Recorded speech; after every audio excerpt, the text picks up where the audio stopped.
देखिए, हमने भी ये रिपोर्ट्स देखी हैं। इनफैक्ट काफ़ी सारे ख़ास करके जो अपोजिशन के लीडर्स हैं, उन्होंने सोशल मीडिया पे इन चीज़ों को शेयर किया है कि आईफ़ोन या जो पेरेंट कंपनी है एप्पल, उनकी तरफ से उनको इन्फॉर्म किया गया है कि their phones have been attacked. ये बहुत ही डिस्टर्बिंग है। बट साथ ही साथ ऐसा नहीं है कि ये पहली बार ऐसा हुआ। इससे पहले वो पेगासस का जो सॉफ्टवेयर का मामला था, वो भी सामने आया था।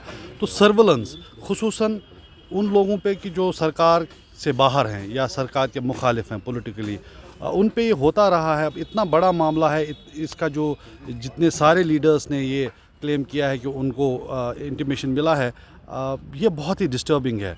साथ ही मैं ये भी कहना चाहूँगा कि ये जो डेवलपमेंट है, आप इमेजिन कीजिए कि कोई और सरकार होती और ये हो गया होता, तो अब तक तो उस सरकार को गिरा दिया गया होता।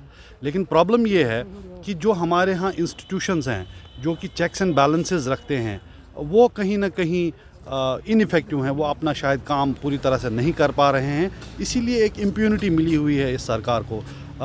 वरना ये जो कुछ है, ये डिस्टर्बिंग तो है ही, साथ ही किसी भी कॉन्स्टिट्यूशनल डेमोक्रेसी में अनएक्सेप्टेबल है और बहुत डेंजरस है। देखिए, पिछले चंद एक दिनों में एक्सपर्ट हो गया है वायलेंस में, जिसमें टारगेटेड किलिंग्स हो रही हैं।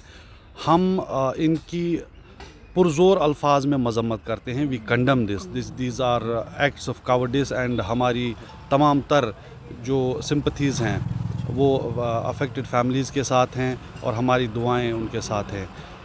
साथ ही आपको ये भी देखना पड़ेगा कि जिस तरह का नैरेटिव ये इस्टेब्लिशमेंट क्रिएट करना चाहती है या कर रही है, उस पर कोशिश कर रही है, उस पर कहीं ना कहीं सवाल निशान उठ रहा है। आपको पता होगा कि जो आउटगोइंग डीजी हैं, उन्होंने सिर्फ 2 दिन पहले कहा था कि जी अब यहाँ पे कोलेटरल डैमेज बिल्कुल नहीं होता। तो अब आप ये देख लीजिए कि कल का जो पुलिस पर्सनल का मामला है, या जो पुलवामा का इंसिडेंट है, या फिर एक अभी भी ज़िंदगी और मौत की लड़ाई लड़ रहा है, तो अगर ये कोलेटरल डैमेजेस नहीं है तो फिर क्या है? जैसा कि मैंने कहा, हम शदीद तरीन अल्फाज में इनकी मजम्मत करते हैं, इन इंसिडेंट्स की, इस वायलेंस की। लेकिन कहीं ना कहीं जो सरकार है, उनको भी होश के नाखून लेने चाहिए। देखिए, जिस तरह से इस गवर्नमेंट में जो ये एजेंसीज़ हैं, चाहे NIA हो, ED हो, या हमारे खुसूसन जो स्टेट में अलग अलग एजेंसीज़ हैं, हमने देखा है कि उनका एक अजीब व गरीब रोल बन गया है। खुसूसन जो अपोजिशन पार्टीज़ हैं, उन पे वो बहुत धावा बोलते हैं। अब केस से क्या निकल के आता है, वो तो खैर आने वाले दिनों में पता चलेगा।